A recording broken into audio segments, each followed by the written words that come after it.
এইখানে কিন্তু এই ওয়ার যুক্ত এই অংশটা কিন্তু এখানে কাউকে রিফার করছে না, অর্থাৎ এখানে দেখুন এখানে কোনো নামকে রিফার করছে না, করছে না। আবারও দেখুন আপনি চাইলেও এখানে কিন্তু ইট বসিয়ে দিতে পারবেন না। একটা ব্যাপার লক্ষ্য করুন তো, ইট বসিয়ে দেন, এটা কি হবে? ইউ ক্যান গো ইট কোনো অর্থ দিবে না, এখানে কোনো অর্থ দিবে না। তার মানে আপনি কি বলতে পারেন? Definitely you can call adverbial clause. কিন্তু আপনি যদি আবার এইখানে সিম্পলি ইট বসিয়ে দেন, তখন কিন্তু একটা অর্থ দাঁড়াবে, হ্যাঁ আই নো ইট, আমি এটি জানি। দেখুন ব্যাপারটা একটু লক্ষ্য করুন, আমি এটি জানি মানে একটা অর্থ দাঁড়াচ্ছে কিন্তু অর্থাৎ এটা হচ্ছে নাউন ক্লোজ। আর এইখানে যেহেতু ইট বসালে কোনো অর্থ দিচ্ছে না, অর্থাৎ অপ্রাসঙ্গিক, তার মানে এটা অ্যাডভার্বিয়াল ক্লোজ। আর এইখানে হচ্ছে যেহেতু বিশেষ করে আমরা লক্ষ্য করি এই অংশটি এই নাউন সম্পর্কে তথ্য দিচ্ছে, তার মানে এটা হচ্ছে adjective close or relative close. My dear lovely viewers, very welcome to Free Schooling 24-hour basic grammar for any public exam. Identifying clause. আমরা আমাদের বিভিন্ন পরীক্ষায় লক্ষ্য করব যে বিশেষ করে ক্লোজকে আইডেন্টিফাই করতে বলা হয়, অর্থাৎ noun clause, adjective clause, adverbial clause, relative clause, okay, ও ডিফারেন্ট টাইপ অফ ক্লোজ আছে, প্রিন্সিপাল ক্লোজ, সাবঅর্ডিনেট ক্লোজ, আমরা যেই নামে ডাকি। আজকে আমরা চেষ্টা করব এই তিনটি বাক্যের মাঝেই সমস্ত ধরনের ক্লোজকে আইডেন্টিফাই করার, অর্থাৎ এই তিনটি বাক্যই আমরা ভালোভাবে শিখব।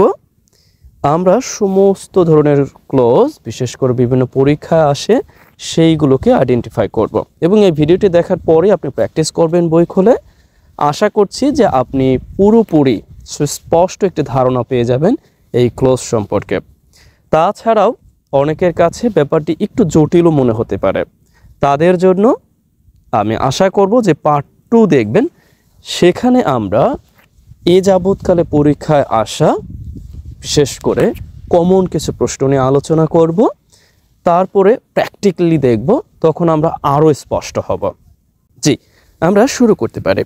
দেখুন আমি এখানে প্রথম যে বাক্যটি লিখে রেখেছি লক্ষ্য করুন, এখানে লিখে রেখেছি আই নো, আমি জানি, ওয়ার হি লিভস, কোথায় সে বাস করে। একটা ব্যাপার লক্ষ্য করুন, এখানে আমি যদি একটু বাংলা লিখি তাহলে হয়তো আরও বোঝা যাবে। আমি জানি কোথায় বা সে কোথায় বাস করে, একই কথা, সে কোথায় থাকে বা বাস করে, আমরা যাই বলি আর কি, সে কোথায় বাস করে, যাই হোক আমরা এটাই লিখি, বাস করে, রাইট? এই হচ্ছে বাক্য। এখন একটা ব্যাপার, এই বাক্যের মাঝে একটি প্রিন্সিপাল বাক্য আছে আর একটি নির্ভরশীল বাক্য আছে, অর্থাৎ কনজাংশন, দ্যাট মিনস হচ্ছে যেগুলোর সাহায্য নিয়ে সাবঅর্ডিনেট ক্লোজ তৈরি হয়, এবং সাবঅর্ডিনেট ক্লোজ হচ্ছে 3 ধরনের, অর্থাৎ নির্ভরশীল ক্লোজ তৈরি হয়। এই 3 ধরনের ক্লোজের মধ্যে একটি হচ্ছে নাউন ক্লোজ, একটি হচ্ছে অ্যাডজেক্টিভ ক্লোজ, একটি অ্যাডভার্বিয়াল ক্লোজ। আমি প্রথমত এটার সাথে পরিচিত হতে যাচ্ছি, অর্থাৎ এই কনজাংশন যুক্ত যে অংশটা, এই অংশটাকে সবসময় কি বলা হবে? সবসময় হচ্ছে সাবঅর্ডিনেট ক্লোজ বলা হবে। এবং এই সাবঅর্ডিনেট ক্লোজের মধ্যে আবার 3টি ভাগ, সেটার মধ্যে হচ্ছে একটি নাউন ক্লোজ, একটি অ্যাডজেক্টিভ ক্লোজ, একটি অ্যাডভার্বিয়াল ক্লোজ, যেগুলো সাধারণত পরীক্ষায় আসে, রাইট? এখন তাহলে এটা ছাড়া যে অংশটা থাকবে সেই অংশটা সবসময় কি হবে?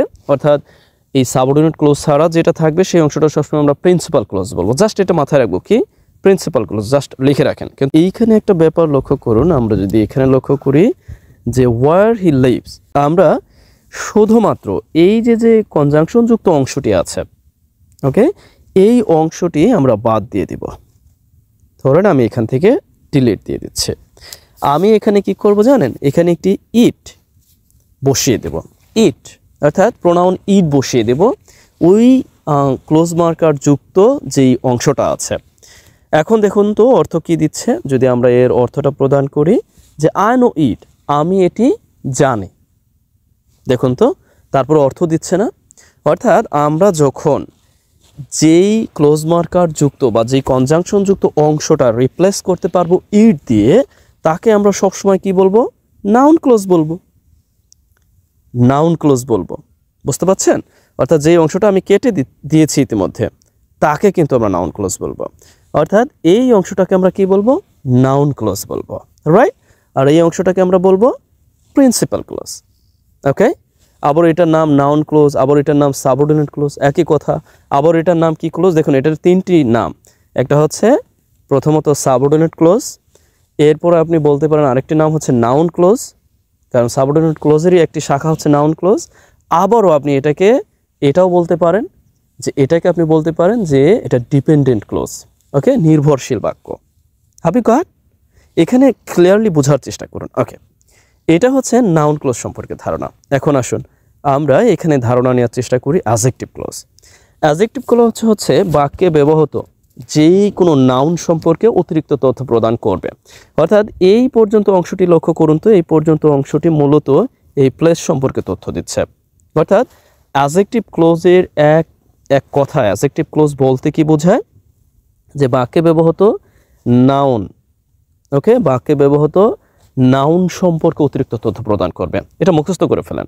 এখন দেখুন তো, আমি এখানে বলেছি ইট ওয়াজ দ্য প্লেস, এটা ছিল সেই জায়গা, ওয়ার, যেখানে second world war took place, অর্থাৎ যেখানে এই দ্বিতীয় বিশ্বযুদ্ধ সংঘটিত হয়েছিল।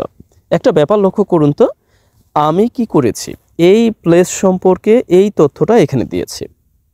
এখন দেখুন, এই জন্য আমি অ্যাডজেক্টিভ ক্লোজ বলছি। আবার এটার আরেকটি নাম আছে, কি বলতে পারেন? অ্যাডজেক্টিভ ক্লোজ, অথবা আপনি বলতে পারেন যে এটা হচ্ছে একটি রিলেটিভ ক্লোজ। কি? রিলেটিভ ক্লোজ, আপনারা শুনে থাকবেন। আবার এটার আরেক নাম সাবঅর্ডিনেট ক্লোজ, কারণ সাবঅর্ডিনেটের ক্লোজের একটি শাখা হচ্ছে এই অ্যাডজেক্টিভ ক্লোজ, রিলেটিভ ক্লোজ, আর অ্যাডভার্বিয়াল ক্লোজ, আর নাউন ক্লোজ ইতিমধ্যে আমি উল্লেখ করেছি। তার মানে এদের তিনটি নামে ডাকা যায়, রাইট? ওকে, এরপরে লক্ষ্য করুন, তবে প্রধানত ডাকা যায় হচ্ছে অ্যাডজেক্টিভ ক্লোজ ও রিলেটিভ ক্লোজ নামে। Have you got? ওকে, অনেকের কাছে একটু দুর্বোধ্য মনে হতে পারে। আমি কিন্তু ইতিমধ্যে বলেছি আমরা প্র্যাকটিক্যালি যখন পার্ট 2-তে পুঙ্খানুপুঙ্খরূপে আলোচনা করব, তখন কিন্তু এই ব্যাপারে আপনার আর কোনো সন্দিহান থাকবে না, সংশয় থাকবে না, কারণ আমরা সেখানে বিভিন্ন পরীক্ষায় আসা যেই ব্যাপারগুলো আছে সেই ব্যাপারগুলো নিয়ে স্পষ্ট আলোচনা করব। কোন ইউনিভার্সিটিতে কোন পরীক্ষায়, বিশেষ পরীক্ষায়, বা এই যে যত পরীক্ষা আসছে সেখান থেকে কমন কিছু প্রশ্ন নিয়ে আমরা আলোচনা করব, রাইট? আশা করছি সেই ভিডিওর অপেক্ষায় থাকবেন। ওকে, এরপরে আসুন দেখি আমরা অ্যাডভার্বিয়াল ক্লোজ সম্পর্কে অবগত হব। দেখুন, অ্যাডভার্বিয়াল ক্লোজ সাধারণত বোঝার একমাত্র উপায় হচ্ছে এইখানে লক্ষ্য করুন। যদি আপনি এইরকমভাবে এই অংশটা পান, ইট দিয়ে রূপান্তর করতে পারেন, তার মানে এটা নাউন ক্লোজ। আর যখন দেখবেন এই রকম ক্লোজ যে নাউন সম্পর্কে তথ্য দিচ্ছে, তাকে বলবেন adjective clause or relative close. বাদ বাকি যত ক্লোজ আছে সব অ্যাডভার্বিয়াল ক্লোজ হয়ে গেল। কি এখন অ্যাডভার্বিয়াল ক্লোজকে আপনাকে আলাদা করে শিখতে হবে? দেখুন, অ্যাডভার্বিয়াল ক্লোজ হচ্ছে মূলত ভার্বকে নির্দেশ করে, এবং এটা হচ্ছে মূলত ডিপেন্ডেন্ট বাক্য, অন্য একটি বাক্যের উপর নির্ভরশীল হয়ে এরপর অর্থ প্রদান করে। এখন এখানকার যে এই ক্লোজগুলো আছে, noun clause, adjective clause, adverbial close, সবগুলোর একই চরিত্র, অর্থাৎ সবগুলোই নির্ভরশীল অন্য বাক্য, অর্থাৎ এখানে মূলত প্রধান বাক্যের উপর নির্ভর করে। যেমন এই বাক্যটি প্রধান বাক্য, ইউ ক্যান গো এটা প্রধান বাক্য, আই নো এটা প্রধান বাক্য, আর এইগুলো হচ্ছে কি? এটা অ্যাডভার্বিয়াল ক্লোজ, এইটা হয়ে গেছে অ্যাডজেক্টিভ ক্লোজ, এটা হয়ে গেছে নাউন ক্লোজ। এই হচ্ছে পার্থক্য। পার্থক্যটা কি? এখন আমরা যদি এই দুটি ব্যাপারকে চিহ্নিত করতে পারি, নাউন ক্লোজকে আর অ্যাডজেক্টিভ ক্লোজকে আর রিলেটিভ ক্লোজকে, তখন কি আর আমাদের অ্যাডভার্বিয়াল ক্লোজ আলাদাভাবে চিনতে হবে না? আর বাদ বাকি সব হচ্ছে অ্যাডভার্বিয়াল ক্লোজ। এখন এই ব্যাপারগুলো আপনি কিভাবে মনে রাখবেন? দেখুন, এইখানে কিন্তু এই ওয়ার যুক্ত এই অংশটা কিন্তু এখানে কাউকে রিফার করছে না, অর্থাৎ এখানে দেখুন এখানে কোনো নামকে রিফার করছে না, করছে না। আবারও দেখুন, আপনি চাইলেও এখানে কিন্তু ইট বসিয়ে দিতে পারবেন না। একটা ব্যাপার লক্ষ্য করুন তো, ইট বসিয়ে দেন, এটা কি হবে? ইউ ক্যান গো ইট কোনো অর্থ দিবে না, এখানে কোনো অর্থ দিবে না। তার মানে আপনি কি বলতে পারেন? Definitely you can call adverbial clause. কিন্তু আপনি যদি আবার এইখানে সিম্পলি ইট বসিয়ে দেন, তখন কিন্তু একটা অর্থ দাঁড়াবে, হ্যাঁ, আই নো ইট, আমি এটি জানি। দেখুন ব্যাপারটা একটু লক্ষ্য করুন, আমি এটি জানি মানে একটা অর্থ দাঁড়াচ্ছে, কিন্তু অর্থাৎ এটা হচ্ছে নাউন ক্লোজ। আর এইখানে যেহেতু ইট বসালে কোনো অর্থ দিচ্ছে না, অর্থাৎ অপ্রাসঙ্গিক, তার মানে এটা অ্যাডভার্বিয়াল ক্লোজ। আর এইখানে হচ্ছে যেহেতু বিশেষ করে আমরা লক্ষ্য করি এই অংশটি এই নাউন সম্পর্কে তথ্য দিচ্ছে, তার মানে এটা হচ্ছে adjective close or relative close. এই তো, এর বাইরে আর কিছুই নাই। এখন আপনি বই খুলেন, যে কোনো পরীক্ষায় আসা সব ধরনের প্রশ্ন আপনি জাস্ট এই অনুযায়ী সলভ করেন, জাস্ট এনাফ। আর কিছুই লাগবে না। এর পরবর্তীতে আমি আশা করছি যে পার্ট 2-তে আমি বিস্তারিত বিভিন্ন পরীক্ষায় আসা ইতিমধ্যে উল্লেখ করেছি, বিভিন্ন পরীক্ষায় আসা প্রশ্ন ব্যাখ্যা করব। আশা করছি আপনাদের এর পরে আর পিছনে তাকাতে হবে না এই বিষয় নিয়ে। ওকে, এই ভিডিও যদি আপনার ভালো লাগে অবশ্যই সবার মাঝে শেয়ার করে দিবেন। আপনি নিজেও লাইক কমেন্ট দিয়ে সঙ্গে থাকবেন। আশা করছি বেসিক গ্রামার সম্পর্কে বিভিন্ন পরীক্ষায় আসা যে কোনো প্রশ্ন ইনশাল্লাহ আমরা স্বচ্ছতার সাথে এবং অনেকটা বিশ্বস্ততার সাথে সমাধান করতে পারবো বলে আশা ব্যক্ত করছি। যাই হোক, আজ এই পর্যন্তই ছোট্ট এই আলোচনা। আশা করছি আপনার ভালো লেগেছে।